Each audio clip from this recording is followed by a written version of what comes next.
Nicaragua, de nación a hacienda, y sobre qué implica en la práctica la necesidad de justicia. Nos llega la noticia una vez más de la captura, destierro forzoso, con decreto de desnacionalización de tres nicaragüenses, los músicos Dagoberto Palacios, Juan Pablo Rosales y Nieves Martínez. Nuestra indignada solidaridad con las víctimas de este atropello, tanto los tres artistas como sus familias y comunidades, es la mínima expresión de decencia posible dada la circunstancia. Debemos, sin embargo, asegurarnos de que nuestro rechazo radical contra la barbarie orteguista, que por ética y política nos es inevitable, sirva a la construcción de un futuro en el cual tan graves ofensas contra la dignidad humana no sean posibles. Para eso precisamos demoler la cárcel e impedir su reemplazo por una nueva. Hay que diseñar desde ya un hogar amable, de respeto y de orden civilizado. Para derribar la prisión necesitamos entender su estructura.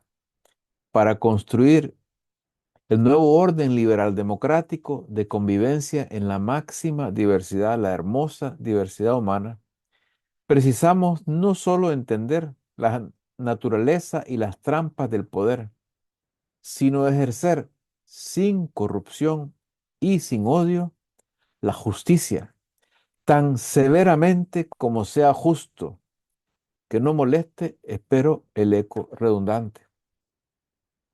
Hay que castigar a los victimarios para establecer, con el ejemplo de dicho castigo, un costo a toda violación de los derechos humanos, para resarcir a las víctimas que han sufrido a manos del poder autoritario y para impedir el retorno de los opresores al poder.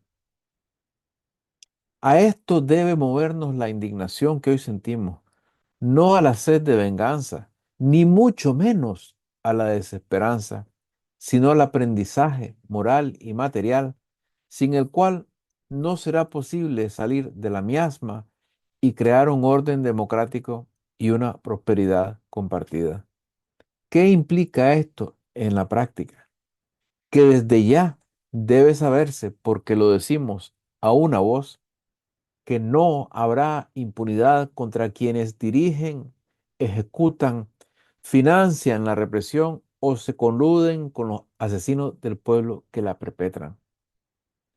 De más está decir que cualquier pacto, como el que sueñan políticos de la oposición continuista, que incluya la impunidad de los culpables, podrá llevar la firma inescrupulosa de estos, pero esa firma no representará la voluntad ciudadana.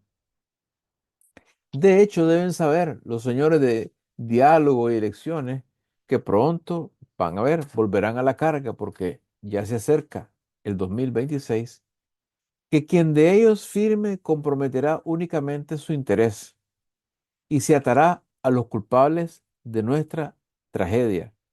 Por consecuencia, compartirá la suerte de estos, de los culpables, ante la ley, el día en que liberemos la justicia del poder.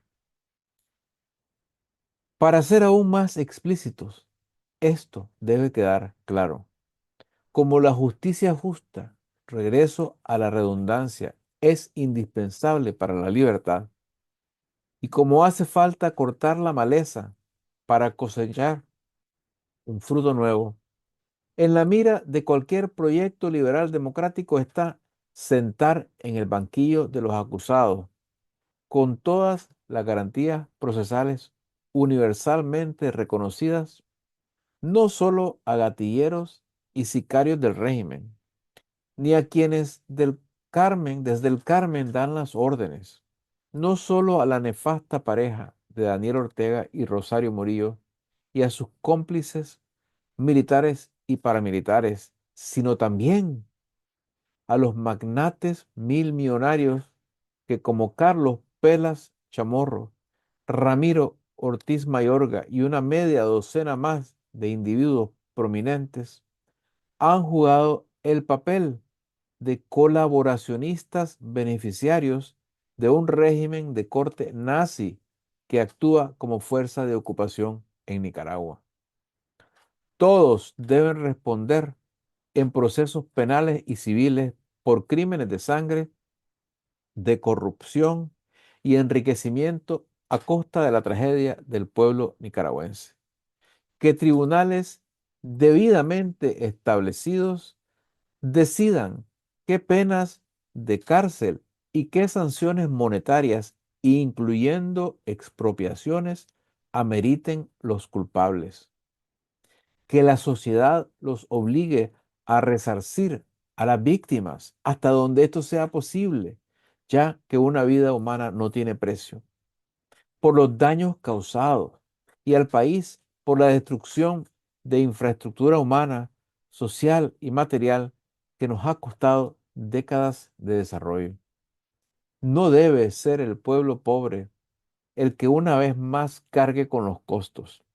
Que paguen quienes han acumulado miles de millones de dólares en su revolucionaria, para citar a Carlos Pelas Chamorro, aventura con el orteguismo. Los magnates no deben quedar impunes, no deben celebrar el fin de la fiesta, porque la fiesta terminará algún día, con miles de millones más en activos dentro y fuera del país. No pueden tener la recompensa que fue negada en Francia, por ejemplo, al empresario Louis Renault, un precedente relevante para nuestro caso, a quien el gobierno provisional, encabezado por el general de Gaulle, encarceló y confiscó por haber servido a la opresión nazi. Tampoco olvidemos que el perdón legal, y aquí aclaro, lo que cada uno en su corazón sienta es prerrogativa propia, aunque lo recomendable sea ahuyentar el sentimiento de rencor. Pero el perdón legal tiene una historia trágica. Sin él no hubiera llegado al poder el tirano Castro. Sin amnistía no hubiera Venezuela caído en el pozo sin fondo del chavismo. Sin la impunidad pactada entre Antonio Lacayo, Violeta Barrios de Chamorro y los Ortega, no estaría Nicaragua hundida en la más tenebrosa pesadilla de su historia. Ningún buen arreglo, como el que tantas veces han querido vendernos, puede incluir la impunidad. No hay otro camino hacia una verdadera democracia. No puede construirse un Estado de derecho sin que los responsables de la tragedia actual enfrenten un proceso judicial. Y no podemos avanzar en esa dirección sin entender qué pasa, por qué pasa, cómo pasa, sin tener una visión clara del poder en la Nicaragua de ayer y de hoy que nos permita construir una sociedad radicalmente distinta.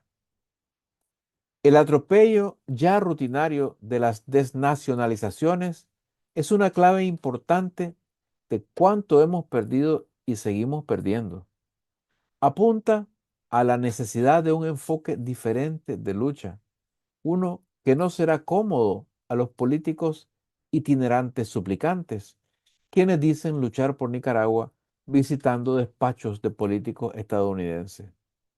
Quizás su peregrinación les sirva a ellos para crear redes y carreras de segundones políticos en su nuevo país, pero a los ciudadanos que queremos una Nicaragua libre, y no solo libre de Ortega y Murillo, sino también libre de la tiranía de militares y oligarcas, de nada nos sirve que un político que dijo hace varios años que su retiro de la política era inminente si no se conseguía la unidad, anuncie orgullosísimo que ha sido contactado por el equipo de transición del recién electo presidente estadounidense apenas horas después de la trascendental elección.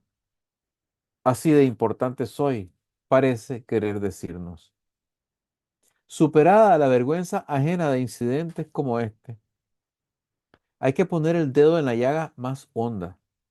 Mientras Los políticos juegan sus juegos y los magnates acumulan cientos de millones de dólares adicionales, algunos de los cuales donan a instituciones de su conveniencia, como el diálogo interamericano en Washington, mientras los nicaragüenses pobres y de clase media en Estados Unidos sostienen económicamente a Nicaragua con sus remesas.